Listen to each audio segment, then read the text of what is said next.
મહારાજ પોતે આ શ્લોકના અર્થના મૂળ સુધી પહોંચેલા છે. ગીતાના કેટલાક શબ્દો અને કેટલાક શ્લોકોના વચનામૃતની અંદર શ્રીજી મહારાજે બહુ વિશિષ્ટ અર્થ કરેલા છે. અને એ જો આપણે ઊંડા ઉતરીએ તો હકીકતમાં આપણું હૃદય સ્વીકારે કે મહારાજે કરેલો છે એ અર્થ 100% સાચો છે. એમાંનો એક અર્થ આ છે કે સ્વલ્પમ અપ્યસ્ય ધર્મસ્ય ત્રાયતે મહતો ભયાત. આ શ્લોકનો અર્થ શ્રીજી મહારાજે ગરડા મધ્ય પ્રકરણના 9મા વચનામૃતની અંદર કર્યો છે. મહારાજ કહે છે કે સ્વલ્પમ અપ્યસ્ય ધર્મસ્ય, અસ્ય ધર્મસ્ય એટલે શું, આ ધર્મ એટલે શું? તો મહારાજે ત્યાં ધર્મનો અર્થ સ્વરૂપ નિષ્ઠા કર્યો છે કે ભગવાનના સ્વરૂપ નિષ્ઠાની અંદર જો આપણી વૃત્તિ લાગી ગઈ હોય, તે સ્વરૂપ નિષ્ઠાનું થોડુંક બળ હોય તો પણ મહાન ભય થકી આપણી રક્ષા કરે છે. માટે આ બળ એ સ્વરૂપ નિષ્ઠાનું છે. જ્યારે આપણે કર્મયોગના મૂળ સુધી પહોંચીએ છીએ તો આપણને લાગે કે વાત સાચી છે. કર્મયોગ સિદ્ધ કરવા માટેનું પહેલું પગથિયું અને એનું મૂળનું પગથિયું એ ભગવાનના સ્વરૂપની અંદર નિષ્ઠા છે. ભગવાન જે કર્મની અંદર પ્રધાન હોય એને કર્મયોગ કહેવાય. જો આપણને ભગવાનની અંદર જ નિષ્ઠા ન હોય, પ્રગટ સ્વરૂપના ભગવાનના સ્વરૂપની અંદર જ નિશ્ચય ન હોય, તો પછી કોઈ માણસ ગમે એટલું સારું કર્મ કરે ને એ કર્મયોગ બનતો નથી. આપણે કર્મયોગની અંદર આગળ સાંભળવાના છીએ. એની અંદર શ્રી કૃષ્ણ ભગવાન આપણને સમજાવશે કે કર્મયોગની અંદર શું આવે તો ભગવાનને બધા કર્મો અર્પણ કરવાનો આવે. કર્મયોગની અંદર શું આવે તો ભગવાન સર્વ કરતા હરતા છે એવું માનવાનું આવે. અને કર્મયોગની અંદર શું આવે તો ભગવાન પ્રત્યેની અનન્ય ભક્તિ ભાવનાથી કર્મ કરી એ આવે. આ બધાના મૂળની અંદર ભગવાનના સ્વરૂપની નિષ્ઠા છે. તો શ્રીજી મહારાજે એ મૂળને પકડ્યું કે જો એકડો હશે ને તો પાછળ બધા મીંડા આવશે. અને એકડો એટલે શું તો ભગવાનના સ્વરૂપની નિષ્ઠા. ભગવાનનો અનન્ય ભાવનો જે આશ્રય છે ને એ ભગવાનના સ્વરૂપની નિષ્ઠા છે. અને એનું બળ હશે એ મહાન ભય થકી આપણી રક્ષા કરે છે. અને શ્રીજી મહારાજે ત્યાં આગળ અર્જુન અને યુધિષ્ઠિરની વાત કરી છે. મહારાજ કહે કે મહાભારતનું જયારે યુદ્ધ થયું એ વખતે અર્જુન અને યુધિષ્ઠિર બંને યુદ્ધની અંદર હતા, પરંતુ અર્જુનના હૃદયની અંદર શ્રી કૃષ્ણ ભગવાનના સ્વરૂપની નિષ્ઠા હતી અને યુધિષ્ઠિરના મનની અંદર ભગવાનના સ્વરૂપની નિષ્ઠા કરતા એને સત્યનું બળ વધારે અધિક હતું. કર્મનિષ્ઠા અને ધર્મનિષ્ઠાનું બળ એને વધારે હતું, સ્વરૂપ નિષ્ઠાનું બળ ઓછું હતું. અને એટલે મહાભારતનું યુદ્ધ થયું એ વખતે શ્રીજી મહારાજ કે અર્જુનને તો કેટલા બધા અધર્મના કામ કરવા પડ્યા હતા. સ્થૂળ દ્રષ્ટિએ આપણે જોઈએ તો અધર્મ જ કહેવાય એવા કામ અર્જુને પોતે કરેલા. ભીષ્મ પિતામહે પોતે હથિયાર મૂકી દીધા છે. ત્યાર પછી શ્રી કૃષ્ણ ભગવાન કે લગાવ બાણ, અને અર્જુને લગાવી દીધા. એ વખતે આપણે વિચાર ન કર્યો કે મારે કરવાનું કે નહીં કરવાનું. શ્રી કૃષ્ણ કહે છે એટલે કરવાનું. એ જ મારો ધર્મ, કારણ કે આ ભગવાન છે અને ભગવાનના વચનથી મોટો ધર્મ આ જગતની અંદર બીજો કોઈ જ નથી. તો એ જ સાચો ધર્મ. કર્ણનું રથનું પૈડું પેલામાં ખૂંચી ગયું હતું કાદવમાં, અને એ વખતે પોતે નીચે ઉતર્યો હતો. એ વખતે શ્રી કૃષ્ણ ભગવાન અત્યારે લગાવ, અને એમણે બીજું બાણ મારી દીધું. દ્રોણાચાર્ય અશ્વત્થામાં મરાયો સમાચાર સંભળાયા. દ્રોણાચાર્ય હથિયાર મૂકી દીધા. ભગવાન કે મારી નાખાને, અને એ વખતે અર્જુને હથિયાર ચલાવેલા છે. તો આવા બધા અધર્મના કર્મ સ્થૂળ દ્રષ્ટિએ તો ઘણા બધા અર્જુને કરેલા, પણ છતાં શ્રીજી મહારાજે શું વાત કરી કે અર્જુનને ભગવાનના સ્વરૂપની નિષ્ઠા હતી ને એટલે અર્જુન ક્યારેય પોતાના મનની અંદર ઝાંખા થયા નથી. એને એવી શંકા નથી થઈ કે મારું કલ્યાણ થશે કે નહીં થાય. એમને તો ખબર હતી કે ભગવાનના વચને મેં કર્યું છે ને એટલે આ જ ભક્તિ છે. અત્યારે દ્રોણ ઉપર બાણ ચલાવવું ને એ જ મારી ભક્તિ છે, કારણ કે ભગવાનનું એ વચન છે. પણ યુધિષ્ઠિરના મનની અંદર આટલી શ્રી કૃષ્ણ ભગવાનના સ્વરૂપની નિષ્ઠા હતી નહીં. અને એટલે કેવો પ્રસંગ બન્યો કે જ્યારે એમને કેવું પડ્યું અશ્વત્થામાં હણાયો, એ વાત બધે પ્રસિદ્ધ થઈ ગઈ. અને એ વખતે દ્રોણાચાર્ય સુધી અફવા ફેલાવવામાં આવી, અને દ્રોણાચાર્યને વિશ્વાસ હતો એ વખતે યુધિષ્ઠિરની ઉપર. યુધિષ્ઠિરને પૂછ્યું બોલાવીને કે ખરેખર અશ્વત્થામાં હણાયો, અશ્વત્થામાં હતઃ, એ વાત સાચી છે? એટલે એ વખતે યુધિષ્ઠિરને શ્રી કૃષ્ણ ભગવાને કીધું તારે કહેવાનું જ છે કે હણાયો જ છે. એટલે પોતે બોલા તો ખરા કે હા અશ્વત્થામાં હતઃ, પણ શું પછી બોલ્યો નરોવા કુંજરોવા, એ માણસ છે કે હાથી એની મને ખબર નથી. અને એ વખતે દ્રોણાચાર્યને તો આના વચનમાં વિશ્વાસ હતો એટલે પોતે હથિયાર મૂકી દીધા એ વખતે. પરંતુ આપણને ખબર પડે છે યુધિષ્ઠિરના ચરિત્ર પરથી કે એમને આટલું બોલવું પડ્યું, ખાલી 100% ખોટું તો બોલ્યા જ નથી, પણ 100% સાચું નથી બોલ્યા, એટલું જ ખાલી નરોવા કુંજરોવા બોલ્યા. અને એમાં યુધિષ્ઠિર એવા મનની અંદર ઝાંખા થઈ ગયા. યુધિષ્ઠિરને થયું હવે મારું કલ્યાણ નહીં થાય. હવે હું મોક્ષના માર્ગમાંથી પડી ગયો, હું એકવાર ખોટું બોલ્યો છું. અને મહારાજે લખ્યું કે યુધિષ્ઠિર મનમાં ઝાંખા થઈ ગયા. એને ખબર ન પડી કે ભગવાનને કહેવાથી મેં કીધું છે. અને પછી એમને શ્રી કૃષ્ણ ભગવાને પોતે સમજાવ્યા, એમને વ્યાસજીએ સમજાવ્યા, તો પણ એના મનમાંથી શંકા ન ગઈ. અને છેલ્લે ભીષ્મ પિતામહ પાસે એમને લઈ જવામાં આવ્યા, જ્યાં બાણશૈયા પર ભીષ્મ પિતામહ સૂતા હતા. અને ત્યાં લઈ ગયા. ત્યાં ભીષ્મ પિતામહ યુધિષ્ઠિરને ઉપદેશ આપ્યો કે શ્રી કૃષ્ણ સાક્ષાત પરબ્રહ્મ છે, માટે તું માન કે તારું કલ્યાણ થઈ ચૂક્યું છે. અને એ વખતે યુધિષ્ઠિર થોડાક નિસંશય થયા. તો પણ મહારાજે કીધું કે જેવા અર્જુન નિસંશય હતા એવા યુધિષ્ઠિર નિસંશય બની શક્યા નહીં. તો ભગવાનના સ્વરૂપની નિષ્ઠા જો હોય, થોડુંક પણ બળ હોય, તો મહાન ભય થકી આપણી રક્ષા કરે છે આ લોકમાં અને પરલોકમાં, દરેક ઠેકાણે. અર્જુનને આવી ભગવાનની નિષ્ઠા હતી, છેક સુધી ભગવાનની રક્ષાનું છત્ર એની ઉપર ને ઉપર રહ્યું. જયારે મહાભારત યુદ્ધનો છેલ્લો દિવસ પૂરો થયો, સાવ છેલ્લો, યુદ્ધ આખું પૂરું થઈ ગયું. અને પછી યુદ્ધ દરરોજ રાત્રે યુદ્ધ પૂરું થાય એટલે જયારે પોતાની છાવણીમાં પાછા આવે રથ લઈને શ્રી કૃષ્ણ ભગવાન તો સારથી હતા, એટલે પછી પોતે પહેલા નીચે ઉતરતા. અને પછી ભગવાન નીચે ઉતરી અને અર્જુનનું બારણું ખોલે અને અર્જુનનો હાથ પકડીને નીચે ઉતારે. એ વખતથી પ્રણાલી કેવી હશે કે અત્યારે પણ મોટા શેઠિયા હોય એ બધા ગાડીમાં પાછળ બેસે, અને પછી ડ્રાઈવર હોય ને ગાડી ઉભી રહ્યા પછી પાછળ જઈ અને બારણું ખોલે ને ત્યારે શેઠ નીચે ઉતરે. આવી રીત એ વખતથી ચાલતી હશે. તો શ્રી કૃષ્ણ ભગવાન પોતે સારથી હતા અને એ પોતે દરરોજ પહેલા નીચે ઉતરે પછી અર્જુનને નીચે ઉતારતા. પણ યુદ્ધનો છેલ્લો દિવસ પૂરો થયો ને એ દિવસે ભગવાને અર્જુનને કીધું કે અર્જુન આજે તું પેલા ઉતર. કે ભગવાન રોજ તો તમે પેલા ઉતરતા હતા ને આજે કેમ? ભગવાન કે તું ઉતર ને પછી તને બધું સમજાશે. એટલે પેલા અર્જુનને નીચે ઉતારી દીધો. અને એ નીચે ઉતર્યા પછી શ્રી કૃષ્ણ ભગવાને પગ નીચે મૂક્યો અને જેવા ભગવાન નીચે ઉતરા એ વખતે ભડ કરતો રથ આખો સળગી ગયો. અર્જુને કીધું આ શું થયું? શ્રી કૃષ્ણે કીધું કે તારો આ જે રથ છે ને એ તો દ્રોણ, ભીષ્મ અને કર્ણના બાણોથી ક્યારનો સળગી ગયો હતો. મારા બળથી અત્યાર સુધી રથને મેં જાળવી રાખ્યો હતો, બાકી એ રથ તો ક્યારનો બળી ગયો હતો. આજે છેલ્લો દિવસ હતો એટલે જેવો હું ઉતરો ને એવો રથ બળી ગયો. પણ જો હું પેલા ઉતરી ગયો હોત તો તને રથ એ વખતે બાળી નાખત. તો છેક સુધી ભગવાને શ્રી કૃષ્ણ ભગવાને અર્જુનની રક્ષા કરી. અશ્વત્થામાએ બ્રહ્માસ્ત્ર ફેંક્યું હતું અર્જુનની ઉપર, પણ એ વખતે ભગવાને અર્જુનની રક્ષા કરી હતી. તો આવી રીતે જ્યારે અર્જુનની ઉપર સંકટ આવ્યા હતા, મહાન ભય આવ્યો હતો, એ દરેક વખતે એમની રક્ષા થઈ. કારણ કે ભગવાનના સ્વરૂપની નિષ્ઠાનું બળ એમના અંતરની અંદર દ્રઢ હતું. તો શ્રીજી મહારાજે આ આપણને શીખવાડ્યું કે આપણે સ્વલ્પમપ્યસ્ય ધર્મનો અર્થ એવો નહીં કરવાનું કે એકલી કર્મનિષ્ઠા. એવું જો માનીએ તો પછી આ જગતની અંદર કેટલાક લોકો કર્મ કર્યા કરે દિવસ રાત અને ભગવાનની અંદર કઈ ભક્તિ જ ન હોય તો એ કર્મયોગ બનતો નથી. અહીં આગળ ઘણા બધા આધુનિક વિચારકો ભૂલા પડ્યા છે. એ લોકો એમ માને કે બસ તમે દિવસ રાત કર્મ કરો એટલે કર્મયોગમાં તમારી નિષ્ઠા થઈ ગઈ. ખોટી વાત છે. એવી કર્મનિષ્ઠા માંથી તો આપણો અહંકાર વધે છે અને અહંકારને અને કર્મયોગને કાયમ માટે વેર છે. અહંકાર ક્યારેય કર્મયોગનું સાધન બની શકતો નથી. તો અહંકાર ક્યારે નષ્ટ થાય? જ્યારે ભગવાનના સ્વરૂપની નિષ્ઠા હોય ત્યારે. અને એવી નિષ્ઠા સહિત કર્મયોગ આચરણ કરવાની વાત શ્રીજી મહારાજે આપણને સમજાવી. શ્રીજી મહારાજના જે ભક્તો હતા એ બધાના જીવનમાં આપણને દેખાય કે એમને આવી નિષ્ઠા હતી ને એ લોકો નિર્ભય બની ગયા. કોઈનો ભય નહીં, એ લોકો અત્યંત નિર્ભય. આ જગતની અંદર તો કોઈનો ભય નહીં, પણ દેવતાઓનો પણ એમને ભય નહીં. આવી નિષ્ઠા એ લોકોના જીવનની અંદરથી. ઉપલેટાના લાલાભાઈ હતા અને એકવાર પોતે ત્યાં પોતાના ખેતરમાં સૂતા હતા રાતના સમયે. એ સમયે સાક્ષાત ઇન્દ્રદેવ એની પાસે આવ્યા અને લાલાભાઈ પાસે આવીને ઉભા રહ્યા. લાલાભાઈને ખબર પડી કે કોઈ મોટા દેવ છે એટલે પોતે જોયા એમને, પણ કઈ એમને રિસ્પોન્સ ના આપ્યો. એટલે ઇન્દ્રને લાગ્યું કે મને જોયો અને છતાં કઈ પ્રતિભાવ નહીં. એટલે એમણે કીધું લાલાભાઈ હું ઇન્દ્ર છું, હું દેવોનો અધિપતિ ઇન્દ્ર છું. લાલાભાઈ કે હશે, એને તો ભાર જ ન પડ્યો કઈ. એટલે એમને એમ કે આ મારો આવો અનાદર. એમને કીધું લાલાભાઈ મારે છે ને તમારી પાસે ખાલી 3 વસ્ત્ર જોઈશ, એ તમે આપો ને તો હું તમારા પર રાજી થઈ જઈશ. લાલાભાઈ પડખું ફરી ગયા, જવાબ જ ના આપ્યો. એટલે ઓલા બીજી બાજુ ગઈ. ઇન્દ્ર ફરીને ખાટલાની બીજી બાજુ સૂતા હતા ને ત્યાં કે લાલાભાઈ મારે 3 વસ્ત્ર જોઈશ, તમે આપો એટલે તમારા પર રાજી. લાલાભાઈ આ બાજુ પડખું ફરી ગયા, પેલો આ બાજુ આવ્યો ઇન્દ્ર.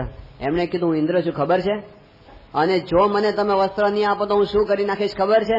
લાલાભાઈ એ વખતે પથારીમાં બેઠા થઈ ગયા.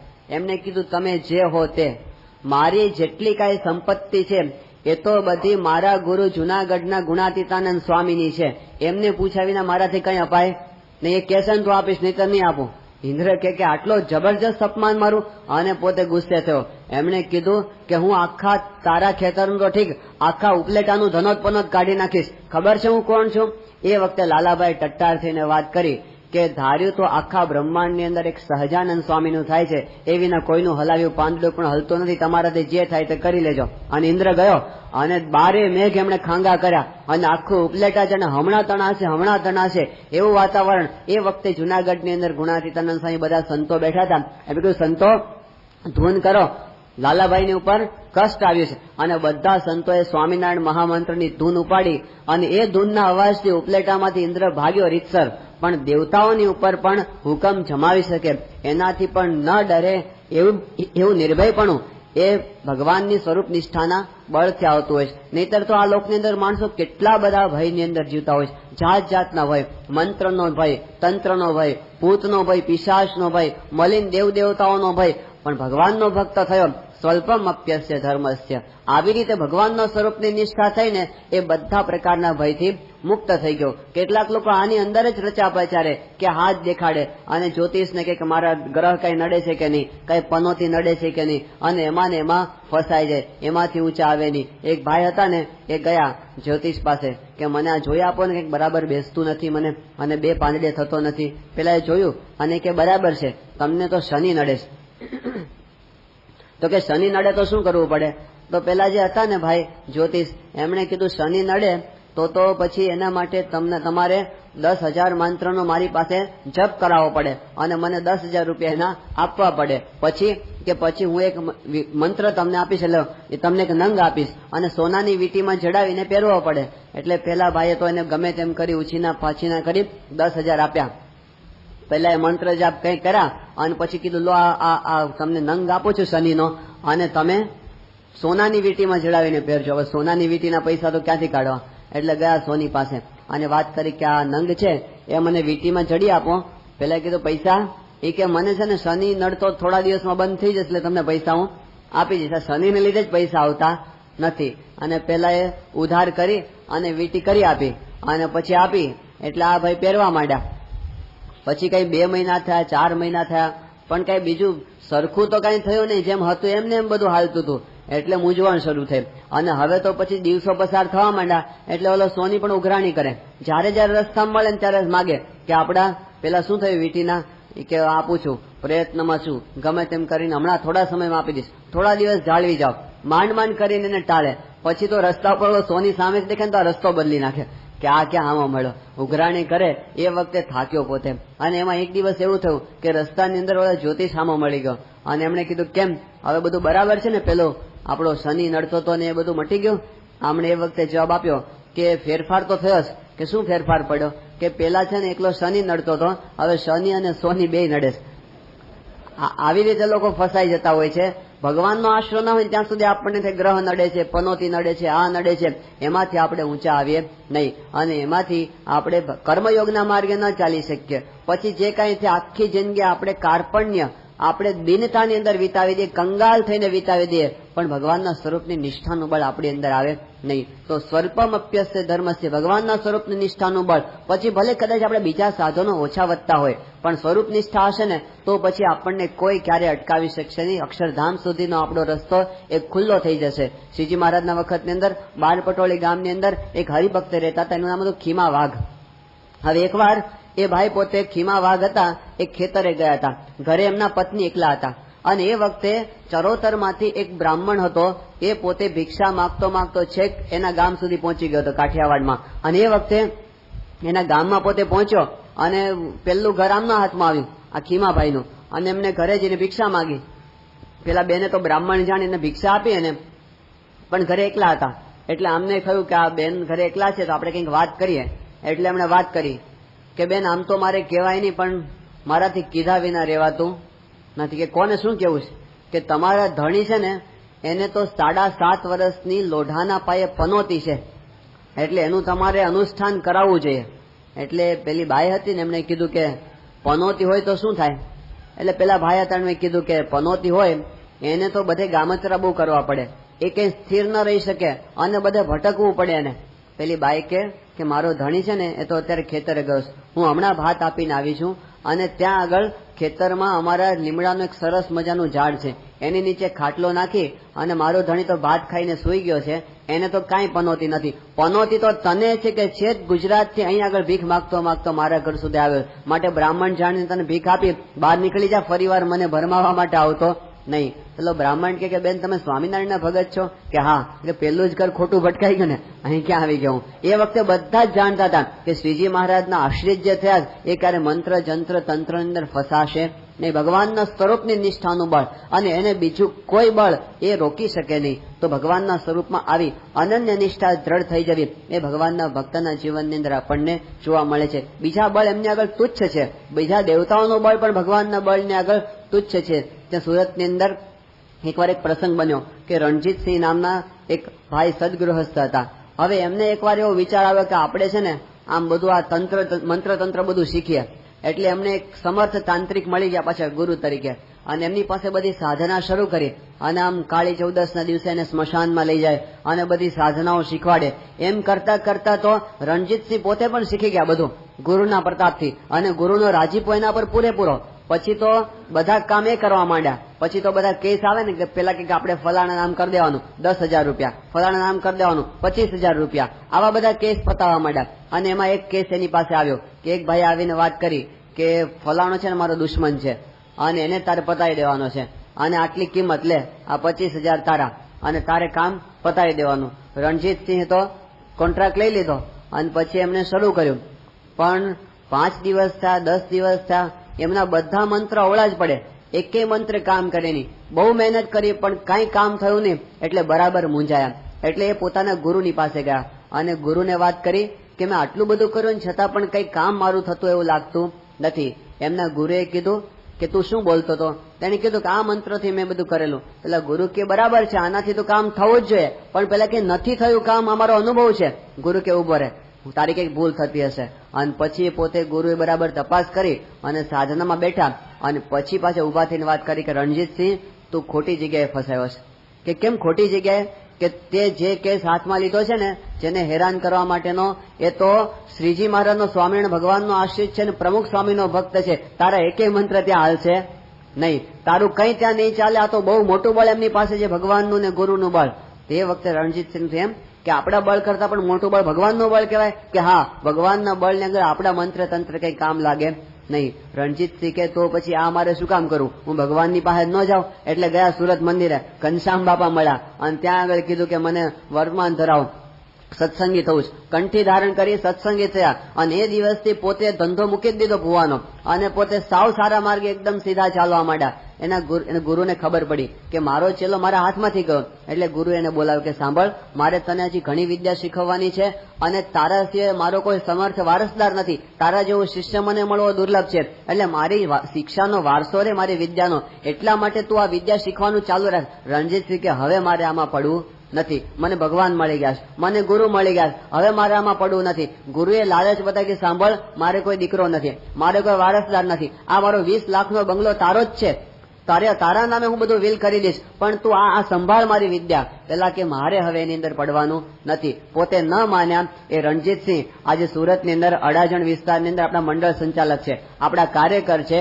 પણ આવા જેને ભગવાનના સ્વરૂપની નિષ્ઠાના બળની પ્રતીતિ આવી જાય એ પછી ક્યારેય બીજી કઈ ફસાતા નથી. સ્વલ્પમપ્યસ્ય ધર્મસ્ય ત્રાયતે મહતો ભયાત, મહાન ભયથી રક્ષા. અને સૌથી મહાન ભય કયો? જન્મ અને મરણનો ભય. સંસારની અંદર સૌથી મોટો ભય કયો છે? મૃત્યુનો ભય.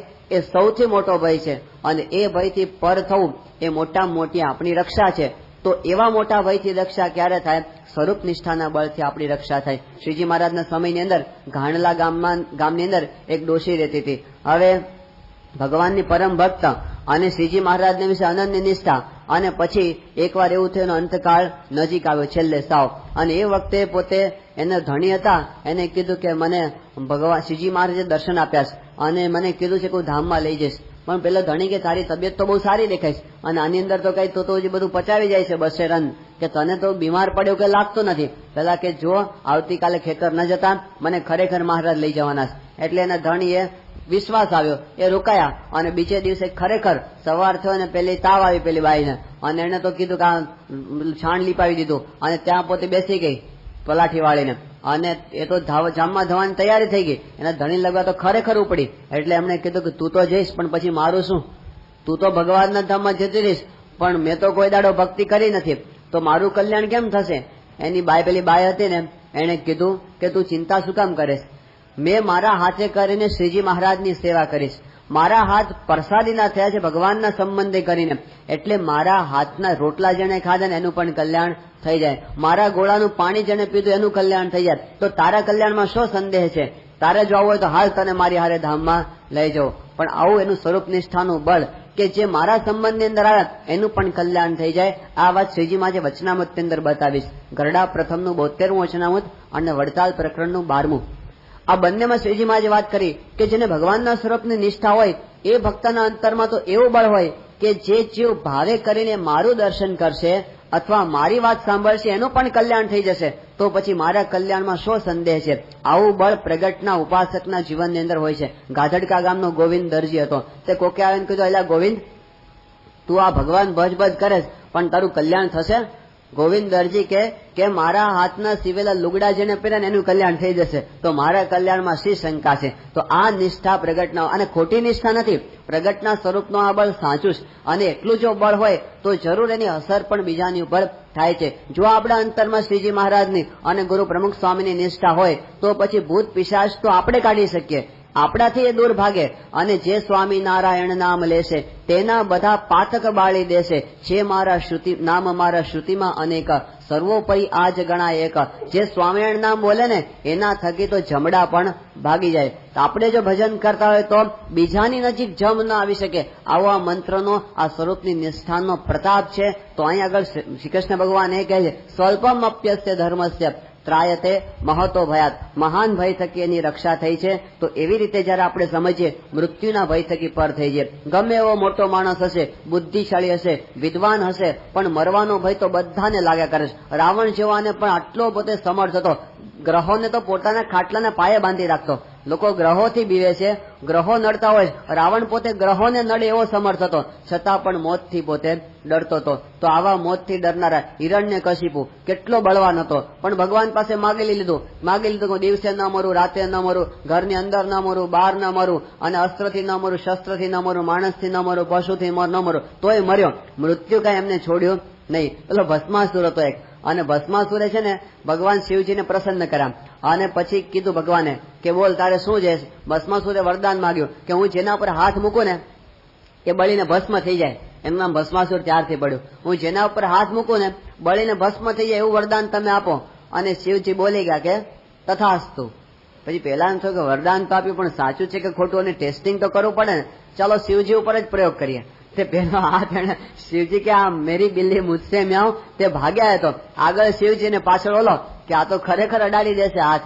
અને શિવજી તો ગભરાય ને પેલો દોડતો પાછળ. શિવજી છેક વૈકુંઠમાં પહોંચ્યા. કીધું વિષ્ણુ ભગવાનને કે આ પેલો મારી પાછળ દોડે. વિષ્ણુ ભગવાન કે હું એનો ઉપાય કરું છું, તમે શાંતિ જાળવો જરા. એને પોતે એક સ્ત્રીનું રૂપ ધારણ કરી લીધું ભગવાને. અને પછી રસ્તાની અંદર ઉભા રહી ગયા. અને પેલો ભસ્માસુર દોડતો શિવજીની પાસે જતો હતો ને એમાં સ્ત્રીને જોઈ, અને એનું એટલું સ્વરૂપ આટલું બધું આકર્ષક હતો ને પેલો ત્યાં જ ઉભો રહી ગયો ભસ્માસુર. અને પછી પેલી સ્ત્રીને કીધું કે તું મારી સાથે લગ્ન કર. એટલે સ્ત્રીએ પોતે વાત કરી કે હું તારી સાથે લગ્ન કરું, પણ એક શરત. કે કેમ? તો કે તને પેલા નાચતા આવડવું છે, ડાન્સ કરતા આવડવું છે. કે હા મને આવડે છે, મને નાચતા આવડે. તો કે જો હું નાચું ને એમ તારે નાચવું પડે, તો મને ખબર પડે કે તને નાચતા આવડે છે. એટલે પેલી બાઈ નાચવા માંડી. સામે ભસ્માસુરે નાચવા માંડ્યો. એની જેમ જ એક્શન કરે, જેમ બાઈ કરે ને એવી રીતે પેલો કરે. એમ કરતા કરતા પેલી સ્ત્રી એને પોતાના માથા પર હાથ મૂક્યો. એટલે ભસ્માસુરે પણ પોતાના માથા ઉપર હાથ મૂક્યો અને બળીને ભસ્મ, પોતાનું જ વરદાન પોતાને ભસ્મ કરી નાખ્યો. પણ એમને મૃત્યુનો ભય હતો. તો બધાના જીવનની અંદર આવી રીતે મરી જવું ને એ કોઈને ગમતું નથી. પણ ભગવાનનો ભક્ત છે એ મૃત્યુના ભયને તરી જાય. આ સંસારનો મોટામાં મોટો ભય, એને ભય નથી રહેતો. જીવતા લાખના ને મુવા 1.25 લાખના ભગવાનના ધામમાં જ બેઠા છીએ. આ લોકની અંદર છે તો પણ ભગવાનના ધામમાં. અહીંથી કોઈ અમેરિકા જાય છે તો આપણે ઉલટાના રાજી થઈએ છીએ ને કે ભાઈ અમેરિકા જવા એમને મળ્યું. એમ ભગવાનના ભક્તને તો અહીંથી અક્ષરધામમાં જવા મળે તો રાજી થાય. એમાં કઈ શોક કરવાની વાત હોતી નથી. તો એવી ભગવાનના ભક્તના જીવનમાં નિર્ભયતા આવી જાય છે. કેનેડાની અંદર આપણે એક ભક્ત હતા ભગવાનજીભાઈ માંડવિયા, અને પ્રમુખ સ્વામી મહારાજના અનન્ય ભક્ત. અને આ સ્વરૂપ નિષ્ઠાનું બળ એટલું બધું એના જીવનની અંદર કે છતીદેહ ભગવાનના ધામમાં જ બેઠા છે આવી પ્રતીતિ. અને પ્રમુખ સ્વામી મહારાજ જયારે કેનેડા પધાર્યા એ વખતે એમને હોસ્પિટલમાં રાખવામાં આવ્યા અને બ્લડ કેન્સર થયું હતું અને ડોક્ટરે બધાએ કહી દીધું કે થોડાક ગણતરીના દિવસો તમારે જીવવાનું છે, હવે ઝાઝા દિવસ તમે જીવવાના, અને સાવ છેલ્લી અવસ્થા. અને એ વખતે ભગવાનજીભાઈ માંડવિયા પોતે હોસ્પિટલમાં હતા, ત્યાં રહ્યા છતાં પ્રમુખ સ્વામી મહારાજના વિચરણની વ્યવસ્થા પોતે કરે. બોલો, આખા કેનેડા મંડળના પોતે મુખ્ય હરિભક્ત હતા, પણ ત્યાં બેઠા બેઠા એ પોતે એવું નહીં કે હવે તમારે મરી જવાનું છે, ઉદાસ થયા એવું નહીં, આનંદ આનંદ ને આનંદ. એક ભારતથી કોઈક સંન્યાસી એમને પત્ર લખેલો એમને કે તમારા માટે પ્રાર્થના કરીએ છીએ કે તમને સારું થઈ જાય. ભગવાનજીભાઈ કહે કે તમારે મારા માટે પ્રાર્થના કરવાની જરૂર નથી, મને તો સમર્થ ગુરુ મળ્યા છે ને હું ભગવાનના ધામમાં જ બેઠો છું. આવો જવાબ એણે ત્યાંથી લખ્યો. હવે એમણે એ વખતે ત્યાં બેઠા બેઠા કેનેડા પાર્લામેન્ટમાં પ્રમુખ સ્વામી મહારાજનું સન્માન કરાવ્યું, હોસ્પિટલમાં બેઠા બેઠા. પણ છેલ્લી અવસ્થા સુધી એમને ઉદાસીનતા નહીં. મેં કે માણસ મરવાની વાત સાંભળે ને એમને મરી જાય, મરવાના ભયની અંદર જ મરી જાય. એવું કહેવાય છે કે બહુ 15-20 માળ ઉપરથી કોઈ માણસ પડે ને કદાચ ઉપરના માળેથી, તો હકીકતમાં તો એ નીચે સુધી પહોંચે ત્યાં સુધી જીવતો જ નથી, રસ્તામાં જ મરી જાય છે. એ ઉપરથી નીચે પડતો હોય ને, મર્યો મર્યો મર્યો એની બીકમાં જ મરી જાય માણસ. તો હકીકતની અંદર તો ભય છે ને મૃત્યુનો એ કોઈને છોડતો નથી, પણ એનાથી ભગવાનના ભક્તો એ તરી જાય છે. અમારા ગરડા મંદિરના કોઠારી સ્વામી હતા દાજી સ્વામી, બધા એમને પ્રેમમાં દાજી સ્વામી કહેતા, એમનું નામ હતું અક્ષર પ્રસાદ સ્વામી. હવે એમને પણ કેન્સર થયું હતું અન્નનળીનું, અને ડોક્ટરે બધા આશા મૂકી દીધી, અને એમને ખબર પડી કે આપણે હવે 2-4 મહિનાના હવે આ લોકની અંદર રહેવા વાળા છીએ. પણ જરાય દુઃખ નહીં, એ પોતે અખંડ ભજન કર્યા કરે, કોઈની પાસે આવે તો વાતો કર્યા કરે એની પાસે. હવે અમદાવાદની અંદર એમને રાખ્યા હતા. હવે રોજ સવારે ડોક્ટર જોવા માટે આવે. દાજી સ્વામી છે ને ગોટા બહુ સારા બનાવતા, અને એમને ઉમંગ એવો કે આપણે સંતોને હરિભક્તોને બધાને ઠાકોરજીને ગોટા જમાડીએ, એટલે પોતે આમ જરા ચાન્સ મળે તો રસોડામાં ગોટા બનાવવા પહોંચી જાય. ઘણી વખત પોતે જમાડતા. હવે એ વખતે સવારે ડોક્ટર આવ્યા ત્યાં અમદાવાદ મંદિરમાં, રોજ જોવા માટે આવે, અને કોઈ દાજી સ્વામી મળતા નથી. દાજી સ્વામી ક્યાં ગયા? એ કે તો રસોડામાં છે. કે રસોડામાં શું કામ ગયા? એ કે ગોટા બનાવવા માટે ગયા. અરે એને ગોટા ન ખવાય, એને અન્નનળીનું કેન્સર છે. એ કે એના માટે નથી બનાવતા, આ તો ઠાકોરજી માટે ને ભગવાનના ભક્તો માટે ને સંતો માટે બનાવે છે. હવે એમને તો પાણીનું ટીપું પણ ગળે ઉતરતું નહોતું, પણ એવે વખતે પણ એમને દુઃખ જરાય નથી, અને કે ચલો છેલ્લે છેલ્લે પણ આપણાથી સેવા બને એ કરી લઈએ, ઠાકોરજીને ગોટા જમાડીએ. હવે મૃત્યુથી જાણ આમ રમત રમતા ને મોતની સાથે ભગવાનના ભક્તો રમતા હોય છે, કારણ કે એમના માટે આ પણ એક ખેલ છે. એમને મૃત્યુનો ભય રહેતો નથી. સ્વલ્પમ અપ્યસ્ય ધર્મસ્ય ત્રાયતે મહતો ભયાત, મહાન ભયથી રક્ષા કરે એવું ભગવાનની સ્વરૂપની નિષ્ઠાનું બળ છે. એ વાત શ્રીજી મહારાજે આપણને સમજાવી કે કર્મયોગની અંદર મૂળમાં આ છે. કર્મયોગનો અર્ક, કર્મયોગનો રસ, કર્મયોગનો સાર એ ભગવાનના સ્વરૂપની નિષ્ઠા છે. તો ત્યાંથી શ્રીજી મહારાજે શરૂઆત કરી, અને અહીં આગળ શ્રી કૃષ્ણ ભગવાન કર્મયોગનો પ્રારંભ કર્યા પછી એમની પ્રથમ જ વાત કરે કે કર્મયોગની પ્રાથમિક જરૂરિયાત શું છે. તેમણે કીધું કે કર્મણ્યેવાધિકારસ્તે માં ફલેશુ કદાચન, માં કર્મ ફલ હેતુર્ભુર માતે સંગસ્તુ અકર્મણી. કે હે અર્જુન, તારો ક્યારે અકર્મમાં સંગ થાવો નહીં, એટલે કે તું ક્યારે નવરો ના બેસી રહેતો. હકીકતમાં આપણે ભગવાનના સ્વરૂપની વાત કરીએ એટલે કેટલાકને શું થાય, બસ ભગવાનના સ્વરૂપનો બળ ભગવાન બધું કરશે, આપણે ગોદડું ઓઢીને હોઈ જાવ, એ કર્મયોગ નથી. ભગવાનના સ્વરૂપનો બળ તો ખરું જ, પણ સાથે પ્રવૃત્ત રહેવાનું, સતત પ્રવૃત્તિશીલ રહેવાનું, કર્મ કરતા જ રહેવાનું. ચરૈ વેતી ચરૈ વેતી ચરૈ વેતી એ આપણા શાસ્ત્રનો સિદ્ધાંત છે. તો એ કર્મયોગનો રહસ્ય છે. ગીતાના જે 3, 4, 5મા અધ્યાયની અંદર વાત કરવામાં આવી છે, 4થા અધ્યાયની અંદર કર્મ સંન્યાસ યોગ, અને 5મા અધ્યાયને પણ કર્મ સંન્યાસની જે બધી વાત કરવામાં આવી છે, તો કેટલાક અદ્વૈતીઓ જયારે નથી સમજતા ત્યારે એવું વાત કરે છે કે બધા કર્મોનો સંન્યાસ કરી દો, એટલે કર્મ માત્રનો ત્યાગ કરી દેવાનો, એવું ગીતાનું સૂચન છે. પણ જયારે આપણે સત્પુરુષના જીવન સામું જોઈએ ત્યારે આપણને ગીતાનો અર્થ સમજાય. વિવેકાનંદ સ્વામી પોતે એ વાત કરતા કે તમારે જો ઉપનિષદના રહસ્યને સમજવા હોય તો જ્યાં સુધી તમે રામકૃષ્ણ પરમહંસના જીવનને નહીં જુઓ ત્યાં સુધી તમે ઉપનિષદને સમજી શકશો નહીં. એમ અત્યારે પણ જ્યાં સુધી આપણે પ્રમુખ સ્વામી મહારાજના જીવન સામું ન જોઈએ ને ત્યાં સુધી ગીતાનો અર્થ યથાર્થ રૂપમાં આપણને સમજાય એમ નથી. ગીતા ઉપરનું આદર્શ ભાષ્ય એ સ્વામીશ્રીનું જીવન છે. કારણ કે પાંડુરંગ દાદા એકવાર પોતે બોલેલા કે there are many who are scholars of philosophy but પ્રમુખ Swami Maharaj is a philosopher. કે અમે તો બધા ગીતાની વાતો કરીએ, ગીતાના તત્વજ્ઞાનની, પણ ગીતાના તત્વજ્ઞાનને જીવનમાં જીવનાર પુરુષ હોય ને તે પ્રમુખ સ્વામી મહારાજ છે. તો આ તત્વજ્ઞાન ખાલી વાતો થઈ, પણ એ જીવનમાં જીવી બતાવ્યું છે સ્વામીશ્રીએ. એટલે ગીતા પરનું ભાષ્ય 10, 15, 20, 25, 30 ભાષ્યો ભલે થયા હોય, પણ એ બધા ભાષ્યોમાં શ્રેષ્ઠ ભાષ્ય એ સ્વામીશ્રીનું જીવન છે. બાકી જેના હાથમાં આવે ને એ ભાષ્ય લખ્યા જ કરે. ગીતાની ઉપર ભાષ્ય લખવાનું બધાને મન થઈ જાય. એક લેખક આધુનિક લેખક છે અને ગીતા પર ભાષ્ય લખવાની શરૂઆત કરી. હવે એને પાછું પોતે જ પૂર્વ પક્ષ બાંધ્યો. કેટલાકના મનમાં એવો વિચાર આવશે કે ગીતાની ઉપર મોટા મોટા આચાર્યોએ ભાષ્ય લખ્યા છે, મોટા મોટા ભક્તોએ ભાષ્ય લખ્યા છે, અને પછી આ નવો માણસ એના પર ભાષ્ય ક્યાં લખવા જાય છે? એવો કદાચ કોકના મનની અંદર પ્રશ્ન થાય તો એને જવાબ આપ્યો છે. કે જેમ આપણે શ્રાવણ મહિનાની શંકર ભગવાન પાસે જઈએ તો ભગવાન ઉપર ઘણા બધા બીલીપત્ર ચડાવે, છતાં આપણે એક ફૂલ ચડાવીએ છીએ. એવી રીતે ઘણા બધા ફૂલ ચડાવશો, મને તો હું પણ એક ફૂલ ચડાવો એમ કરીને ગીતાનું ભાષ્ય લખવા બેસે. કોઈ પ્રકારનો અધિકાર ના હોય. દારૂ અને વ્યસનની અંદર ભરપૂર પડેલા હોય ને એ માણસો ગીતા પર ભાષ્ય લખી નાખ્યા કે આપણે એક લખી નાખીએ ચલો થોડું, પણ એ ગીતા પરના ભાષ્ય લખવાનો અથવા તો ગીતાના ભાષ્યને સમજાવવાનો સાચો અધિકાર સત્પુરુષને છે. કારણ કે સત્પુરુષના જીવનની અંદર ગીતા મૂર્તિમાન આપણને દેખાય. તો પ્રમુખ સાહેબ મહારાજના જીવનમાં ગીતાનું તત્વજ્ઞાન જીવંત દેખાય. પ્રમુખ સાહેબ મહારાજે અષ્ટાંગ બ્રહ્મચર્ય વ્રતધારી સંતોને આદેશ આપ્યો કે તમારે બાળકોને સંસ્કાર આપવાના. હવે સંસારમાં પડેલા મા બાપ બાળકોને સંસ્કાર નથી આપતા અને સ્વામીશ્રીએ સાધુઓને કામ સોંપ્યું કે તમે આ કામ કરો. તો એમણે કર્મની વચ્ચે રાખ્યા. કુરુક્ષેત્ર એ કર્મનું ક્ષેત્ર છે અને એમાં સાંખ્યનો અને જ્ઞાનનો અને ભક્તિનો ઉપદેશ અપાયો છે. તો કર્મના ક્ષેત્રમાં રહેતા રહેતા આપણે જ્ઞાન અને ભક્તિ સિદ્ધ કરવાના છે. તો અહીં આગળ પણ આપણને સ્વામીશ્રીના જીવનમાં આવી કર્મણ્યતા આપણને દેખાય. લેશ માત્ર પોતે ક્યારે આળસ નથી કરતા. એમના જીવનની અંદર જરા પણ અમદાવાદની અંદર સ્વામીશ્રી હતા એકવાર અને એ વખતે સાંજના સભાની અંદર પધાર્યા. હવે સભા પૂરી થવાની હતી ને એ વખતે લાઇટ ગઈ એટલે પછી એમને કથા પ્રવચન જેટલા થતા હતા એ પ્રમાણે થયા અંધારે અને પછી સ્વામીશ્રી પોતે પોતાના ઉતારે પધાર્યા અને ઉતારામાં સ્વામીશ્રી લિફ્ટ તો બંધ હતી એટલે ખુરશીમાં બેસીને ઉતારે પધાર્યા. અને એ વખતે સ્વામીશ્રીનો ભોજનનો રોજનો સમય હતો, એને 10 મિનિટની વાર હતી. હવે આવા સમય આપણે શું કરીએ કે લાઇટ નથી તો આપણે કામ ક્યાંથી કરી શકીએ? એટલે બેસી રહીએ એવો વિચાર આવે, ગપ્પા મારી એવો વિચાર આવે. સ્વામીશ્રી કે લાવો પત્ર લેખન કરીએ, પણ લાઇટ નથી તો કે આપણી પેલી બેટરી વાળી લાઇટ છે ને, પેલી ટ્યુબલાઇટ હોય છે ચાર્જેબલ, એ બાજુમાં રાખી ટેબલની ઉપર. અને સ્વામીશ્રીનું જમવાનું જે ટેબલ છે ને એના પર સ્વામી પત્ર રાખ્યા અને સ્વામી લખવા માંડ્યા. અને એમ કરતા કરતા પેલી ચાર્જેબલ બેટરી હતી ને તો 5-7 મિનિટમાં એનો ચાર્જ ખલાસ થઈ ગયો અને તો બંધ થઈ ગઈ. તો સ્વામી કે ઓલી ટોર્ચ લાવો.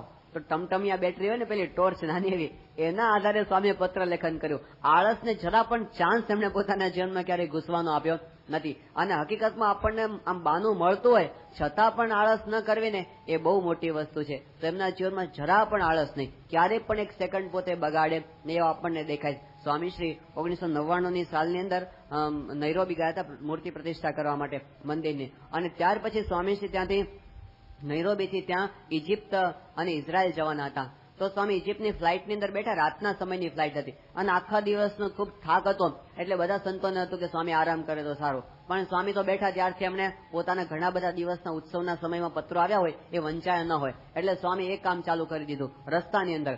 અને પ્લેનની અંદર સ્વામી બેઠા હતા ને એ વખતે જે ફર્સ્ટ ક્લાસની સીટ હતી એમાં બધા સંતો બેઠા હતા. હવે કુલ 18 સીટ હતી ફર્સ્ટ ક્લાસની અંદર, એમાં 17 તો સંતો જ હતા અને ખાલી એક બહારનો માણસ હતો. હવે એ પોતે એક અંગ્રેજ માણસ હતો અને નામ હતું વોલેસ ગાર્લેન્ડ એનું નામ હતું. એ પોતે આખા ઇજિપ્તની કેડબરી કંપનીનો માલિક હતો. એ બ્રહ્મવિહારી સ્વામીની બાજુમાં જ બેઠો હતો. હવે એ છે ને પાછો પોતે આમ જિજ્ઞાસુ ખૂબ, એટલે બધું સંતોને પૂછતો હતો કે આ તમે કોણ છે, તમારા ગુરુ છે, તમારો શું સંપ્રદાય છે, આવું બધું જાણવા પ્રયત્ન કરતો હતો. તપાસ કરતા ખબર પડી કે પોતે બહુ મોટો માણસ હતો અને 1800 માણસો એના હાથ નીચે કામ કરતા હતા, એટલી મોટી એની પોસ્ટ હતી. અને એ પોતે એ જ દિવસે એને પોતાની પ્રગતિ થઈ હતી, પોતાના પ્રમોશન એને મળ્યું હતું પોતાની કંપનીની અંદર. એટલે એને બધી સંતોને વાત કરી, પછી બધું બ્રહ્મવિહારી સ્વામી સમજાવતા હતા એને. 1 કલાક સુધી આખા સંપ્રદાયનો બધા એમને પરિચય સમજાવ્યો કે આ અમારો સંપ્રદાય છે, આ શ્રીજી મહારાજ છે, આ ગુરુ પરંપરા છે, આ પ્રમુખ સ્વામી મહારાજનું કાર્ય. અને પેલો પાછો જિજ્ઞાસુ, આમ સાંભળવા ખાતા સાંભળે એવું નહીં, બધું એમને રસપૂર્વક સાંભળ્યું. પાછા પ્રશ્નો પૂછે અને કંઈક સારી વાત લાગે નોટ કરી લે, પોતે ડાયરી કાઢી અને ડાયરીમાં લખી લેવા માંડ્યો બધી વસ્તુ. આવો મુમુક્ષુ હતો. હવે પછી કલાક સુધી વાત કરીને એટલે પછી બ્રહ્મવિહારી સ્વામી પણ થાક્યા આવે કે હવે હું આરામ કરું. એટલે એમને શું કર્યું કે પેલાને કંઈક બીજી તો રાખવો પડે ને, એટલે પણ પોર્ટફોલિયામાંથી બ્રોશર કાઢ્યું, આપણું સંસ્થાની પ્રવૃત્તિનું બ્રોશર હોય ને, એને કહ્યું તમે વાંચો, અભ્યાસ કરવાનો. એટલે એમને પેલું વાંચવા માટે આપ્યું. સ્વામીનું પત્ર લેખન તો ચાલુ જ હતું. બાજુમાં ધર્મચરણ સ્વામી બેઠા હતા અને સ્વામી એક પછી એક પત્ર કાઢતા જે લખતા જે, એને તો આજુબાજુ જોવાનો જ સમય નહોતો, અખંડ પોતાનું કામ ચાલુ હતું. અને પેલા માણસને બ્રોશર આપ્યું એટલે એ વાંચવા માંડ્યો. અને પછી બ્રહ્મવિહારી સ્વામી કે મેં પછી લંબાવ્યું જરા, કારણ કે થાક હતો આખા દિવસનો, એટલે સૂતા અને 2 કલાક એમને એમ પસાર થઈ ગયા. 2 કલાક પેસા થાય પેલા જગાડ્યા બ્રહ્મવિહારી સ્વામીને, આમ ઠપકારી અને જગાડ્યા. એટલે જાગ્યા. એ કે શું છે? એટલે કે રીડ ધીસ. પેલા માણસ બ્રોશરમાં વંચાવતો હતો કે શું છે? એ કે વાંચો. તો અંદર શું લખ્યું હતું? પ્રમુખ સ્વામી મહારાજે પોતાના જીવનકાળ દરમિયાન 4.5 લાખ પત્રો વાંચીને લખ્યા છે. આવું એની અંદર વાક્ય હતું. તો પેલા એ કીધું કે આ વાંચો, આ વાત સાચી છે. એ કે આ વાત સાચી છે. બ્રહ્મવિહારી કે સાચી જ છે, એમાં શું?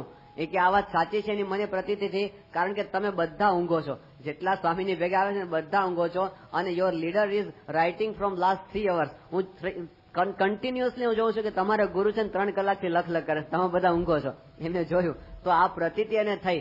જોતા આવે કર્મઠતા સ્વામીજીના જીવનમાં જે દેખાય છે ને અદભુત છે. એ પોતે ઊંઘતા નથી ને કોઈને ઊંઘવા દેતા નહીં, સતત બધાને પ્રવૃત્તિશીલ રાખે. કેનેડા પાર્લામેન્ટમાં સન્માન હોય કે લંડન પાર્લામેન્ટમાં સન્માન હોય અને 15 મિનિટનો રસ્તો હોય તો એ સ્વામી રસ્તામાં 5 પત્રો વાંચી લે. એને એવું નહીં કે ચલો આજ તો પાર્લામેન્ટમાં જવાનું છે અને બહુ સન્માન થવાનું છે. બાકી વરરાજો હોય એ લગ્નના દાડે કોઈ કામ કરે? પોતાના બૂટની વાદરી ના છોડે એ દાડો તો, કે તમે કરો બધું. એ વખતે તમે પાણી પીને મોઢું લૂછનારા બીજા હોય એ દિવસે. પણ એ દિવસે પણ ગમે એટલું સન્માન હોય, ગમે એટલું અપમાન હોય, એમની ક્રિયાની અંદર કોઈ પ્રકારનો ફેર પડ્યો નથી. માતે સંગસ્તુ અકર્મણી, અકર્મમાં તારો સંગ ક્યારેય થાવો નહીં. ગીતા આપણને એ સમજાવે કે સતત પ્રવૃત્તિશીલ રહેવું. અને એની અંદર પણ સ્વામીજીના જીવનમાં જે મુખ્ય વસ્તુ જોવા મળે એમની ચોકસાઈ. આપણે ક્રિયા તો કરી નાખીએ પણ ગમે તેમ પતાવી દેવી એ ક્રિયા નથી. માર્ટિન લ્યુથર કિંગના નામના એક અમેરિકાના બહુ મોટા ચિંતક થયા અને અમેરિકાની અંદર જે ગોરા કાળાનો જે ભેદ હતો એને મિટાવવા માટે એમને બહુ સારી લડત કરેલી, ગાંધીજીના માર્ગને પોતે અનુસરેલા હતા. એમ માર્ટિન લ્યુથર કિંગે બહુ સારી વાત કરી. પૂજ્ય ડોક્ટર સ્વામી ઘણી વખત એ વાત કરતા હોય છે. એમણે શું કીધું કે તમારા ભાગ્યની અંદર ધારો કે એવું કામ આવે કે તમારે વાળવાનું છે, સાવણીથી કચરો કાઢવાનો છે, એવું તમને કામ સોંપવામાં આવે તો પણ તમારે કચરો કાઢતા કાઢતા શું સમજવાનું કે તમારે એવી રીતે કચરો કાઢવાનો જેવી રીતે માઇકલ એન્જેલો પોતાનું શિલ્પ બનાવતો હોય, અથવા તો તમારે એવી રીતે કામ કરવાનું જેવી રીતે પાબ્લો પિકાસો છે એ પોતાનું ચિત્ર બનાવતો હોય, અથવા તો તમારે એવી રીતે કામ કરવાનું કે જાણે બીથોવન છે એ પોતાની નવી સંગીતની સરગમ બનાવતો હોય. એ વખતે પોતે જેવો એકાગ્ર થઈ જાય, એ જેવો ઊંડો ઉતરી જાય ને, આપણે જાણીએ છીએ કે બીથોવન છે આખી દુનિયાનો સંગીતકાર મોટા મોટો કહેવાય, માઇકલ એન્જેલો દુનિયાનો સારામાં સારો શિલ્પકાર કહેવાય. એ જયારે શિલ્પ બનાવતો ત્યારે કે ઓતપ્રોત થઈ જતો હશે. તો તમે ભલે સાવણીથી ખાલી કચરો કાઢવાનું કામ કરતા હો પણ એ વખતે તમારે એટલા એકાગ્ર તમારા કામની અંદર થઈ જવાનું કે જાણે તમે આટલું ઉચ્ચ કક્ષાનું અને અગત્યનું કામ કરો. તો નાનામાં નાના કામને પણ સૂક્ષ્મતાથી કરવું, બારીકાઈથી કરવું, સારી રીતે કરવું, એ પણ કર્મયોગનો ભાગ છે. નહીતર આપણે ગમે તેમ હેફેઝેડ પતાવી દઈએ તો કામ પતી જાય પણ કર્મયોગ એ બનતું નથી. તો એકાગ્રતાપૂર્વક ગમે તે કામ કરતા હોય સારામાં સારી રીતે કરવું. અભ્યાસ કરતો હોય વિદ્યાર્થી એને પણ પોતાના અભ્યાસમાં આટલી એકાગ્રતાથી કામ કરે તો એ અચૂક સફળ થાય જ. તો અહીં આગળ આપણને સમજાવ્યું સ્વામીશ્રી પોતે આધ્યાત્મિક ગુરુ છે પણ આધ્યાત્મિકતાની સાથે સાથે એમના ગુરુ એમને જે કામ સોંપ્યા છે ને એમાં આવી એકાગ્રતાથી એમને કામ કર્યા. શાસ્ત્રીજી મહારાજે એમને બધું કારખાનાનું કામ સોંપેલું, આ બધું બાંધકામનું કામ. તો સ્વામીશ્રી કામમાં એટલા ઊંડા ઉતરેલા છે કે એનું એટલું બધું નોલેજ છે કે સારામાં સારો એન્જિનિયર એમને આગળ ઝાંખો પડી જાય, સારામાં સારો આર્કિટેક્ટ તો એમની પાસે ઝાંખો પડી જાય. આટલું સ્વામીને બાંધકામનું નોલેજ છે. આ પથ્થરનું જ્ઞાન, પથ્થર બધા આપણે છે આવે ને પિંડવાડાથી ને ત્યાંથી, પણ સ્વામીશ્રી પથ્થર જોવે અને એની ક્વોલિટી એમને ખબર પડી જાય કે આ પ્રકારનો પથ્થર છે. તો પોતે જે કામ કર્યું છે ને એકદમ વ્યવસ્થિત કરેલું છે. અક્ષરધામનું જયારે નિર્માણ થતું હતું ગાંધીનગરમાં, અને એ વખતે પ્રદર્શન તો કામ ચાલુ હતું, એની સાથે પ્રદક્ષિણાનું કામ ચાલુ હતું. હવે એ વખતે સ્વામીશ્રી અડધું કામ પૂરું થયું અને એ વખતે ત્યાં પધારેલા. હવે એ વખતે જે સારા સારા આર્કિટેક્ટ હતા, મુખ્ય સંતો હતા, એ બધાના મનની અંદર એક પ્રશ્ન ગૂંચવાતો હતો. મુખ્ય પ્રશ્ન શું હતો કે સ્વામીશ્રીની આજ્ઞાથી ચારે બાજુ પ્રદક્ષિણા તો બાંધવામાં શરૂ કરી દેલી, પણ પછી પ્રદક્ષિણાનો છેડો ભેગો કેવી રીતે કરો ને પ્રશ્ન બહુ મોટો હતો. કારણ કે આગળના ભાગની અંદર પ્રદક્ષિણા જો ભેગી કરે ને તો અક્ષરધામનો દેખાવ બધો બગડી જાય. આગળથી એમ પ્રવેશમાંથી અક્ષરધામ દેખાવું જોઈએ એવું દેખાય નહીં, અને જો પ્રદક્ષિણા તોડી નાખે તો ટુકડા જેવું લાગે, તો પ્રદક્ષિણા કહેવાય નહીં. તો આવો પ્રશ્ન બધાના મનની અંદર હતો. સ્વામીશ્રી સાઈડ પર ગયા હતા અને એ વખતે બધા સંતોએ સ્વામીશ્રીને સમજાવ્યું કે સ્વામી આ પ્રશ્ન અમારા બધાના મનની અંદર બહુ ગૂંચવાય છે અને કઈ ઉકેલ મળતો નથી. સ્વામી કીધું બધા વિચારો કંઈક મળશે, અને એ વખતે તો સ્વામીએ બધું મૂકી દીધું. હવે બીજે દિવસે સ્વામીશ્રી સવારે પૂજા કરી, ત્યાર પછી સ્વામી કે ચાલો આપણે ફરીવાર સાઈટ ઉપર જઈએ, અને ફરીવાર બધાને લઈને સ્વામી ત્યાં ગયા. અને પછી સ્વામી ત્યાં જે આર્કિટેક્ટ હતા, એન્જિનિયર્સ હતા, સંતો હતા, બધાને કીધું કે રાત્રે સુતા સુતા મારા મનમાં એક વિચાર આવ્યો છે, એટલે તમને જો યોગ્ય લાગે તો તમે સ્વીકારજો, હું મારો વિચાર કહું.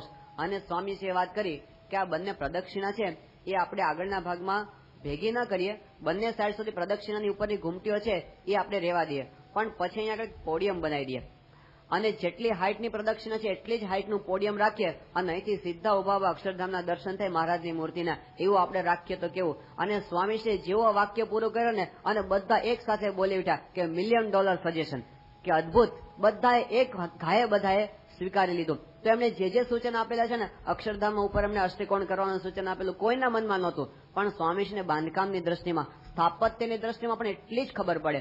ત્યાં અમદાવાદમાં સ્વામીશ્રી બિરાજમાન હતા એક વખત, અને સ્વામી જમવા બેઠા હતા અને એ વખતે મેસૂબ આવ્યો, ઠાકોરજીને ધરાવેલો મેસૂબ થાળની અંદર આવ્યો. તો સ્વામીશ્રી મેસૂબ થોડો જમ્યા. સ્વામી એક ચપટી હંમેશા પેલા ભગવાનની પ્રસાદી લે, એક ચપટી જમ્યા અને સ્વામીશ્રીને ખબર પડી કે આમાં કંઈક બરાબર નથી. એટલે એમને બાજુ સંતો બધા, આપણે જાણીએ છીએ કે સંતો બધા રસોડાની અંદર બહુ નિષ્ણાત છે. આપણા સંતો લાખ 1.5 લાખ માણસના રસોયા કરે. બ્રહ્મતીર્થ સ્વામી અને ઘનશ્યામ પ્રસાદ સ્વામી અને ત્યાંના ભંડારી સ્વામી બધા હાજર હતા. તો સ્વામીએ બધા સંતોને થોડું થોડું ચખાડ્યું. સ્વામી કે આ ચાખો. પછી બધાએ ખાધું. સ્વામી કે આમાં કંઈક ફેરફાર એવું લાગે છે, બરાબર નથી એવું લાગે છે. કે આ સ્વામી બરાબર નથી એવું લાગે, પણ સ્વામી કે શું બરાબર નથી એ કહો. એ ખબર નથી પડતી સ્વામી. આમ ટેસ્ટ બરાબર નથી લાગતો, શું ખામી છે કઈ ખબર પડતી નથી. બ્રહ્મતીર્થ સ્વામી પણ કીધું હા સ્વામી ખામી તો છે કંઈક, પણ શું ખામી છે કઈ ખબર પડતી નથી. સ્વામી કે ખામી એ છે કે એની અંદર ઘી છે ને બળેલું વાપરેલું છે, એટલી ખામી. બધા કાન પકડી કે હા સ્વામી બરાબર છે, આ જ કારણ છે. તો રસોડાની અંદર એમને આટલી ખબર પડે કે આ આઈટમ આમ થાય, આ આઈટમ આમ થાય. સ્વામીશ્રી ભાદરામાં હતા અને એ વખતે ત્યાં આગળ ભેસદળના હરિભક્તો આવ્યા અને હરિભક્તો આવીને વાત કરી કે સ્વામી ભેસદળ પ્રતિષ્ઠા છે અને એના માટે આવું આયોજન અમે કરેલું છે. સ્વામીશ્રી બધું આયોજન સાંભળી લીધું. પછી સ્વામી કે કેટલા હરિભક્તો જમાડવાના છે. એટલે એમને કીધું સ્વામી અમે દેવચરણ સ્વામીને પૂછેલું અને એમને કીધું એ પ્રમાણે અમે 5000 માણસની રસોઈ બનાવવાનું નક્કી કરેલું છે. તો સ્વામી કે ગામની વસ્તી કેટલી છે? કે સ્વામી વસ્તી તો 2000ની છે. તો સ્વામી કે એસ્ટિમેટ બરાબર નથી. જો 2000 ની વસ્તી હોય તો આટલું બધું કરવાની જરૂર નહીં. સ્વામી કે રસોઈમાં શું બનાવવાના છો? એટલે એમને કીધું સ્વામી 25 મણની બુંદી અમે બનાવવાના છીએ. સ્વામી કે આ 25 મણની બુંદી આટલામાં તો 12000 માણસ જમી જાય. 25 મણની બુંદી કરવાનો તો આટલામાં તો 12000 માણસ બની જાય. માટે આટલી બધી બુંદી કરવાની જરૂર નહીં. 10 મણ બુંદી બનાવજો, 4000 માણસ આનંદથી આરામથી જમી જશે. અને પછી સ્વામી કે સાથે 15 મણ શાક કરજો, 7 મણ દાળ કરજો ને 8 મણ ભાત કરજો, બધું થઈ જશે. જાઓ ગાંઠિયા વગેરે કરજો સાથે સાથે. પણ સ્વામીને બધા રસોડાના માપ મોઢે કે આટલા 1000 માણસને જમાડવાના હોય ને તો આટલી રસોઈ કરવી પડે, આટલા માટે આ કરવું પડે, એકદમ વ્યવસ્થિત. એકવાર એવો પ્રસંગ બનેલો, હરીશભાઈ દવે છે આપણા સંસ્થાના સેક્રેટરી છે અને સંસ્થાને જેટલા કઈ વહીવટી કામ હોય ને બધા એ પોતે કરતા હોય છે. તો એમને વાત કરી કે સ્વામીશ્રીને એકવાર એક બહુ ગૂંચવડ વાળો પ્રશ્ન આવીને ઉભો થયો હતો. એમાં એવું હતું કે બહુ બીજી મોટી સંસ્થા હતી અને સંસ્થાની સાથે આપણા અમુક નૈતિક પ્રશ્નો બધા થયા હતા અને એમની સાથે ગૂંચવણ બહુ મોટી થઈ હતી. સ્વામીશ્રી વખતે વડોદરાની અંદર હતા. તો હરીશભાઈ દવેને સ્વામીશ્રીએ કીધું કે શું પ્રશ્ન છે એ બધું મને તમે લખી મોકલજો. એટલે હરીશભાઈ પોતે ત્યાંથી અમદાવાદથી આખી ફાઇલ મોકલી. 90 પાનાનો આખો રિપોર્ટ થયો હતો મોટો, કે આટલા ગૂંચવાયેલા પ્રશ્નો છે સ્વામી, 90 પાનાનો રિપોર્ટ. તો સ્વામીશ્રી પોતે ફાઇલ સ્વામીને આવી તો સ્વામી સભામાં બેઠા હતા તો કથા વાર્તા ચાલતી ને સ્વામી ઉપરથી ફાઇલમાં આખી નજર ફેરવી ગયા. રાતના સમયે સ્વામીશ્રી હરીશભાઈને બોલાવ્યા, પછી ડોક્ટર સ્વામીને બોલાવ્યા અને આપણે વિવેક સાગર સ્વામીને બોલાવ્યા. સ્વામીશ્રી બધાને કીધું જો મેં કેસ જોઈ લીધો છે બધો, હવે આવતીકાલે સવારે આપણે જયારે મીટિંગ થાય ત્યારે મીટિંગ હું હેન્ડલ કરીશ. સ્વામી કે મીટિંગ હું હેન્ડલ કરીશ, મારી કઈ ભૂલ થતી તો મને તમારે રોકવો. અને એ વખતે કેવું ને બાકી સવારે તમે બધા હાજર રહેજો મીટિંગમાં. અને 9 વાગે સવારે રિપોર્ટ મીટિંગ શરૂ થઈ. જે બીજા પક્ષના માણસો હતા એ પણ બધા ટ્રસ્ટીઓ મોટા બધા આવ્યા હતા અને મીટિંગનો પ્રારંભ થયો. અને સામેના પક્ષે જે દલીલો કરી 20 મિનિટ સુધી એક ધારી દલીલો એ વખતે કરી કે આ પ્રશ્ન છે, આ પ્રશ્ન છે, આ પ્રશ્ન. સ્વામી બધું સાંભળી લીધું અને એ લોકોએ વાત પૂરી કરી એટલે પછી સ્વામીએ પોતાના હાથમાં દોર લીધો અને પછી સ્વામી એક પછી એક મુદ્દાઓ રજૂ કરતા ગયા. સ્વામી કે ભૂતકાળમાં શું થયું હતું, વાસ્તવિકતા શું હતી, કાયદાકીય સત્ય શું હતું, અને એક પછી એક ગૂંચ ઉકેલતા ગયા સ્વામી. અને પેલા લોકો બધામાં હા પાડે. એક કુશળ વકીલની અદાથી સ્વામીશ્રીએ સતત 2.5 કલાક સુધી સ્વામી બોલ્યા.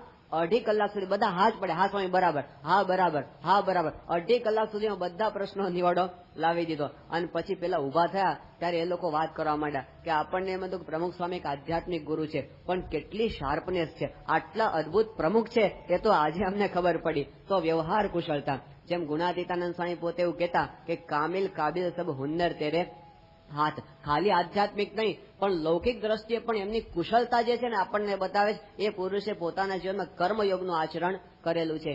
એકવાર ગોપાળાનંદ સ્વામી હતા, એમની પાસે શિવલાલ શેઠ આવ્યા અને કીધું કે સ્વામી તમે ધામમાં જતા રહેશો પછી અમારે કોની પાસે સમાગમ કરવા માટે જવું? ગોપાળાનંદ સ્વામી એ વખતે વાત કરી કે તારે જો વ્યવહાર શીખવો હોય તો સુંદરયાણાના પુંજા શેઠની પાસે જજે, એના જો વ્યવહાર ચલાવતા કોઈને આવડતો નથી. અને જો વ્યવહાર અને મોક્ષ બે શીખવા હોય તો જૂનાગઢના ગુણાતીતાનંદ સ્વામીની પાસે જજે, કારણ કે એમના જેવા વ્યવહાર ને મોક્ષ બે એક સાથે આવડતા હોય એવા કોઈ જગતમાં બીજા પુરુષ નથી. તો ગુણાતીત પુરુષની વિશેષતા એ છે કે મોક્ષ માર્ગમાં તો પોતે પરાકાષ્ઠાની આધ્યાત્મિક સ્થિતિને પામેલા, પણ સાથે સાથે જે કાંઈ લૌકિક વ્યવહાર હોય બેમાં એટલી બધી કુશળતા. સ્વામી એકવાર પોતે કૃષ્ણપ્રિય સ્વામીને વાત કરેલી સેજે વાતચીતની અંદર. સ્વામી કે શાસ્ત્રીજી મહારાજની દયાથી મને એવી દ્રષ્ટિ પ્રાપ્ત થઈ છે ને કે 1,00,000 માણસનો સમય હોય અને 2 મહિનાથી બધી તૈયારી ચાલતી હોય અને મને આગળથી કોઈ રિપોર્ટિંગ કરવામાં ના આવ્યો અને છેલ્લી ઘડીએ હું સમયાના સ્થળ ઉપર જાઉં અને એક નજર ફેરવી લઉં ને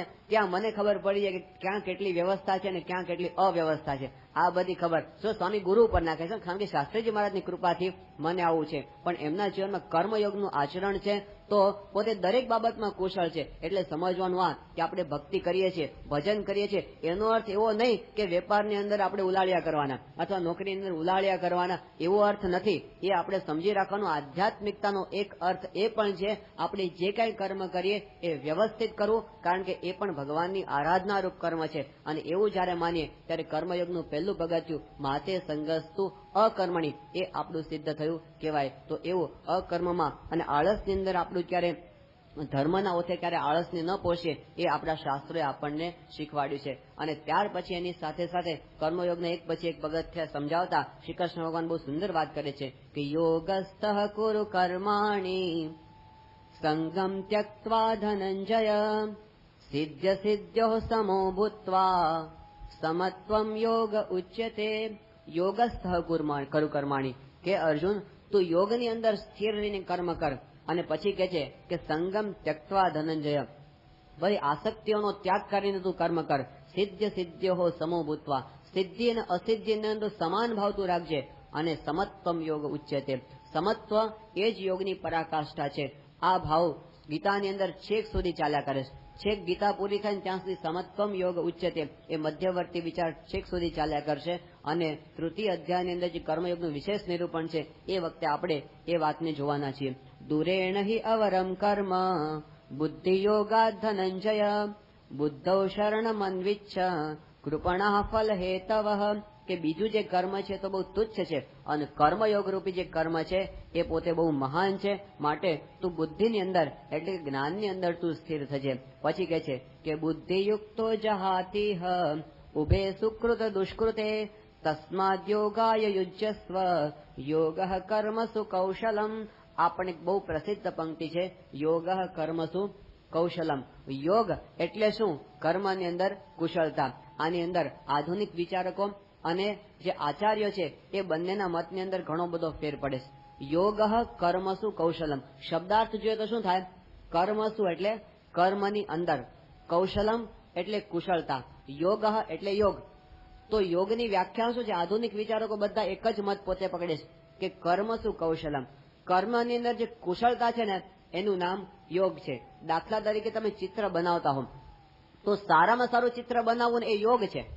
દાખલા તરીકે તમે કોઈ શિલ્પ બનાવવા બેઠા તો સારામાં સારું શિલ્પ બનાવવું એ યોગ છે. કોઈ શિક્ષક વિદ્યાર્થીને ભણાવવા માટે બેઠો છે તો સારામાં સારું ભણાવવું ને એ યોગ છે. એટલે આધુનિક વિચારકો શું કહે છે કે તમે સારું કર્મ કરો, વ્યવસ્થિત કરો, એનું નામ યોગ છે. આચાર્યનો મત થોડો જુદો પડે છે. એ શું કહે છે કે કર્મસુ ભગવતઃ યોગઃ કૌશલમ. કર્મની અંદર જે યોગ છે ને એનું નામ કુશળતા છે. કર્મની અંદર આપણે ભગવાનને જેટલા ભેળવતા છીએ એટલો આપણો યોગ સિદ્ધ થયો કહેવાય. અને એ વાત વધારે સાચી છે, કારણ કે જો કર્મની અંદર કુશળતા એને જ યોગ કહીએ ને તો કોઈ ચોર સારામાં સારી રીતે ચોરી કરે શું કહેવાય? એ યોગ થઈ ગયો.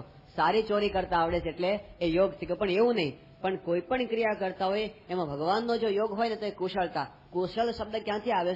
પહેલાના વખતની અંદર આચાર્ય પોતાના શિષ્યને કુશ નામનું ઘાસ લેવા માટે મોકલતા. કુશ એક ઘાસનું નામ છે અને યજ્ઞની અંદર એનો ઉપયોગ થાય. તો કુશ લેવા માટે જાય. હવે કુશ છે ને બહુ તીક્ષ્ણ અણીદાર હોય એટલે એને છે ને કાઢવાની અંદર બહુ ધ્યાન રાખવું પડે. એ જો કાઢવાની થોડીક ભૂલ કાઢે ને તો એ અણી પોતાના હાથની અંદર ઘૂસી જાય અને લોહી કાઢે.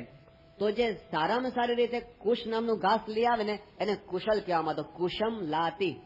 કુશમ લાતી હતી કુશલહ. જે કુશ નામના ઘાસને એવી રીતે લઈ આવે કે હાથમાં વાગવું ન જોઈએ તો એનું શું કહેવાય?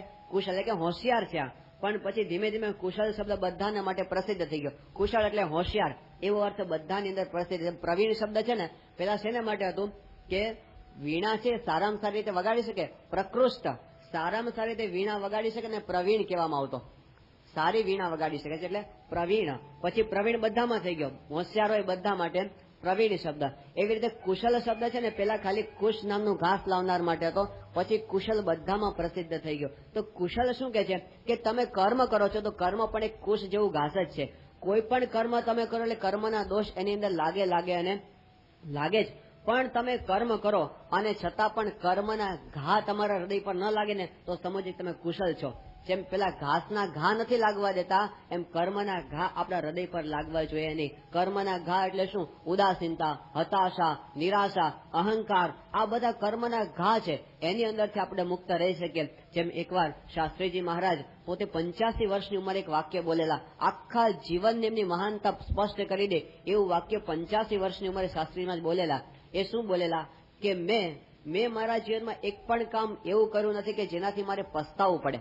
આ વાક્ય શાસ્ત્રીજી મહારાજનું જીવન કેટલું મહાન હશે કે આખા જીવનની અંદર એક પણ વખત એને પસ્તાવો, આપણે દિવસમાં 25 વાર પસ્તાવો કરવો પડતો હોય કે આમ ન કર્યું હોત તો સારું હતું, આમ ન કર્યું હોત તો સારું હતું. 85 વર્ષ સુધી જે માણસ આવું જીવન જીવ્યા હોય કે કોઈ દિવસ પસ્તાવો ન પડે, આનું નામ શું કહેવાય? કર્મ યોગ. યોગીજી મહારાજને પ્રશ્ન પૂછ્યો કે બાપા તમને ક્યારે મૂંઝવણ થઈ? યોગી બાપા કે જિંદગીમાં નહીં. આખી જિંદગીમાં એક પણ વાર મૂંઝવણ ન થવાય. કેટલી વખત માણસને મૂંઝવણ થતી હોય. મોટા મોટા ગુરુઓના જીવનમાં જોઈએ, મહાન પુરુષોના જીવનમાં જોઈએ, ગાંધીજીનું જીવન વાંચો, વિવેકાનંદ સ્વામીનું જીવન વાંચો, કોઈ પણ સાધકનું જીવન વાંચો, પળે પળે મૂંઝવણ આપણને દેખાય. પણ યોગી બાપાનું જીવન જુઓ, એક વાર પણ પોતે મૂંઝાયા નથી જીવનમાં. તો આનું નામ કહેવાય કર્મયોગ. પ્રમુખ સ્વામી મહારાજને પ્રશ્ન પૂછ્યો કે સ્વામી તમને ક્યારે જીવનમાં અફસોસ થયેલો? સ્વામી કે અફસોસ શાનો? આખી જિંદગીમાં એક પણ અફસોસ થયો નથી. બોલો તો એક પણ વાર જિંદગીમાં અફસોસ ન થયો હોય, એક પણ વાર જિંદગીમાં મૂંઝવણ ન થઈ હોય, એક પણ વાર કોઈ દિવસ પસ્તાવો ન થયો હોય, એટલે કે કર્મનો એક પણ ઘા જેના પર હૃદયમાં ન લાગ્યો હોય એ આદર્શ કર્મયોગી કહેવાય. તો એવો કર્મયોગ આપણને ગીતા શીખવાડે કે આપણે પણ ત્યાં સુધી પહોંચવાનું છે કે અફસોસથી મુક્ત થઈ જઈએ, અહંકારથી મુક્ત થઈ જઈએ અને આપણે હતાશા નિરાશાથી મુક્ત થઈ જઈએ. એ કેવી રીતે થવાય? તો એનું પહેલું પગથિયું આપણે શીખ્યા, ભગવાનની અંદર એક તો નિષ્ઠા દ્રઢ કરવાની છે અને બીજું માતે સંગસ્તુ અકર્મણી. તો આ કર્મયોગના માર્ગે આપણે આગળ વધતા જઈએ એવી મહારાજ અને સ્વામીના ચરણોમાં પ્રાર્થના કરીએ. સહજાનંદ સ્વામી મહારાજની જય. આવી વધુ કથા સાંભળવા શ્રવણમાલા ચેનલને સબસ્ક્રાઇબ કરો.